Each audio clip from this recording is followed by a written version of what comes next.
Hello guys! Hello! This is for Cancer. Welcome dito sa aking channel. Kapalaran 888, welcome! Alamin natin kung anong messages, vibration, gabay energy para sa lahat ng Cancer. Merry Christmas sa inyo, Cancer. This is monthly reading, general monthly reading for December 2025. So, last month na tayo ng 2025. Ano ba yung iiwan sa'yo ng 2025 na mensahe? Okay, so let's check. Okay. First card natin is grounding. Go deep and explore your roots. Wow, get the big picture. Grounding and view from above.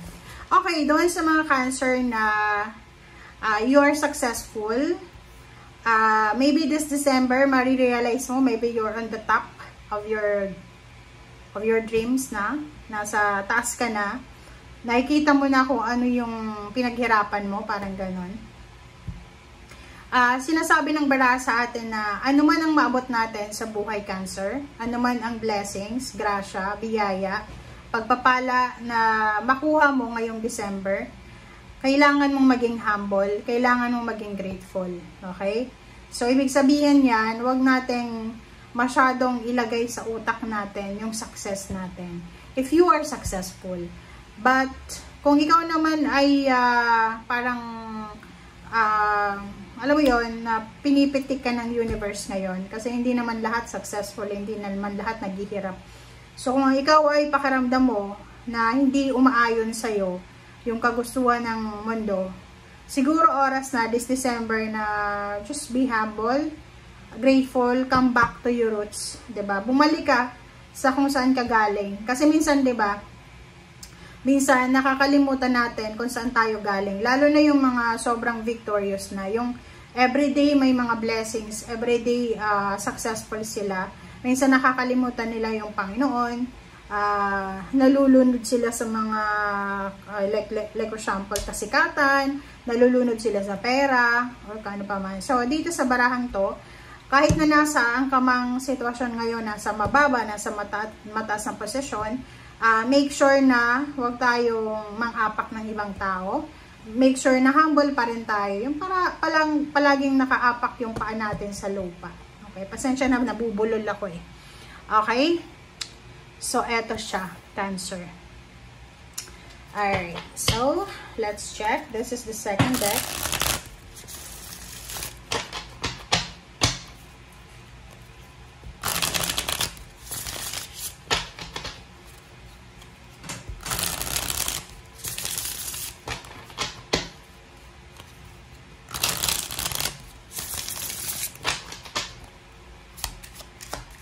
Okay. First card natin, Cancer, is Knight of Swords, sorry. Knight of Swords. Sinasabi ng bara sa atin dito, Cancer, na this December, mag-slow down ka muna. Okay? Huwag tayong masyadong mabilis. Like, halimbawa, maging aggressive and impulsive tayo this December. Nasa grounding ka. So, ibig sabihin yan, you need to go back to your roots. Go back. Bumalik ka sa mga panahon na nangangarap ka pa lang. Bumalik ka sa panahon na yung parang walang-wala ka, na parang balikan mo yung mga tao na tumulong sa'yo para maibalik ulit yung motivation mo. Kasi parang ang nakikita natin dito sa mga Cancer na to, na you are suffering ngayon eh. Maybe may mga ini-experience kayong mga sitwasyon na hindi nyo gusto. Pag ganun yung sitwasyon, bumalik ka sa kung yung first day na nangarap ka, okay? Para malaman mo kung ano ba talaga ang pinangarap mo dati. Baka nagkamali ka ng journey, baka nagkamali ka ng direction. Okay? Kasi minsan ganun eh. Lalo na pag nakakalimutan ng Panginoon, minsan 'di ba? Pag may mga taong yumayaman, parang nagiging mayabang, and then pag hindi sila naging humble, pinipitik talaga sila ng universe. So, Four of Swords, nakikita ko sir dito, you need to wait, diba? Kailangan mong maghintay. And while you are waiting, you need to take a rest, diba? Hindi ko alam kung ano yung hinihintay mo. Are you waiting for confirmation, money, career, pera, relationship. Ano ba yung hinihintay mo? Kasi sabi ng baraha dito, kailangan wag kang maging aggressive. Wag kang maging aggressive, kalmado lang dapat. And while you are waiting, kung habang tayo naghihintay, dapat daw ay ano lang tayo, chill lang. Okay? Knight of Pentacles. Pera pala to. So, you're waiting for money. You're waiting for a lump sum of money, for a payments, for a payouts. Ano ba? 13-month pay, bonuses. Hindi ka ba nabigyan ngayong December? Or mabibigyan? Parang gano'n. So, maghintay tayo. Okay? You're waiting for money. Oops. Death card and the Devil. Nako. So, dalawa yung message na to. Itong dalawang message na to, hindi siya masyadong maganda. So, sinasabi ng baraha sa'yo, there's a temptation na kailangan mo nang tapusin. Ano ba yun? May mga unhealthy habits tayo. Okay? May mga unhealthy habits ka. Lifestyle. Ano bang kailangan? Kasi ito transformation to number 13-4. May kailangan na ibalanse sa buhay mo, Cancer. Ang ibig sabihin yan, may mga bagay-bagay ka na ginagawa sa buhay mo na kailangan mong bigyan ng pansin. Mag-reflect. Mag-meditate ka. Yun nga sabi sir dito grounding, diba? Bigyan mo yung sarili mo ngayong December na to ng time na makapag-isip. Alam mo, kung okay lang sa'yo, pakinggan mo tong sasabihin ko, okay? Kung okay sa'yo, pero kung hindi, skip mo na lang, okay? Alam mo ba, yung grounding, napakabilis lang yan, guys. Okay? Isa sa mga pwedeng magawa mo is yung sumali ka sa retreat, recollection. Kasi, ang nakikita ko sa'yo dito, meron ka na ginagawa na hindi ka aware na kasalanan, hindi ka aware na nakakasakit ka ng ibang tao, hindi ka aware na baka unfair ka na sa ibang tao. So, kailangan mo siyang alisin para mabago yung takbo ng buhay mo. Parang ganon. So, meron kang mga unhealthy habits, unhealthy lifestyle, unhealthy mindset na kailangan mo nang i-give up, kailangan mo nang tapusin para makapagsimula ka na, makapag-move on ka na.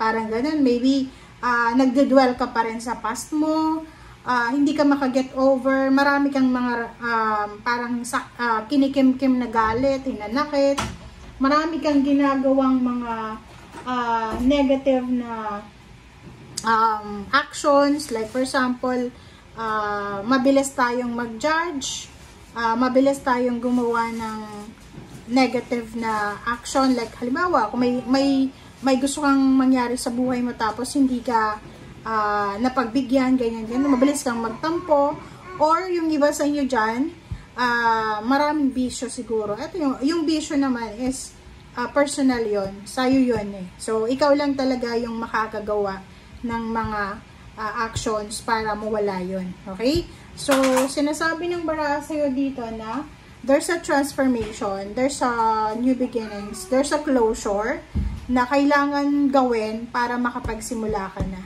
Okay? So, yun. Let's check. Ano pa ba?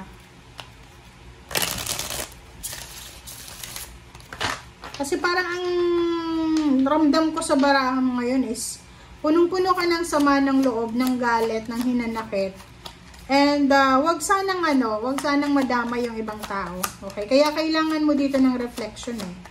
Ako, for me, personally guys, pag may mga nangyaring hindi masama pag may nangyaring masama, nag-iisip ako, nagbe-pray ako, iniisip ko, siguro may mali ako, siguro masama ang tao na ako, ganyan, ganito. Kasi, hindi naman tayo perfect eh. Hindi masama na akuin natin na tayo yung may kasalanan. Hindi yun kabawasan ng pagkatao natin. Na mag-sorry ka, alam mo na ikaw yung nakagawa, or hindi yun kabawasan sa pagkatao natin na magpakumbaba tayo. Diba? Yun. So, Queen of Wands, freedom. Talagang gusto mo ng freedom eh. Gusto mo nang makaalis sa kung ano man na financial or emotional na burden or mga obstacles and challenges na yan. So, yun. Chariot. Diba? Parang sinasabi ng baraha sa'yo dito na atat ka na makaalis sa sitwasyon. Gusto mo nang gusto mo nang makuha yung victory and success. Parang gusto mo nang madaliin ang sitwasyon. Ano pa ba? Okay, next is Seven of Pentacles. Oh, talagang naghihintay ka eh. You're waiting for money. You're waiting for money. You're waiting for a job or opportunity ba? Sabi ng baraha sa'yo dito, huwag kang masyadong magmadali. Kasi yung hinihintay mo, darating yan sa tamang panahon, sa tamang pagkakataon. And King of Wands, trabaho. Sinasabi ng baraha sa atin na kung trabaho, pera, relationship yung hinihintay mo, kailangan nating huwag maging aggressive. Kasi hindi natin kontrolado yan, guys eh. Ang magagawa natin is maghintay. Kasi pag hindi natin kontrolado yung sitwasyon, wala tayong magagawa. Kailangan maghintay talaga. Okay? Alright. So, thank you for watching and see you again. Bye!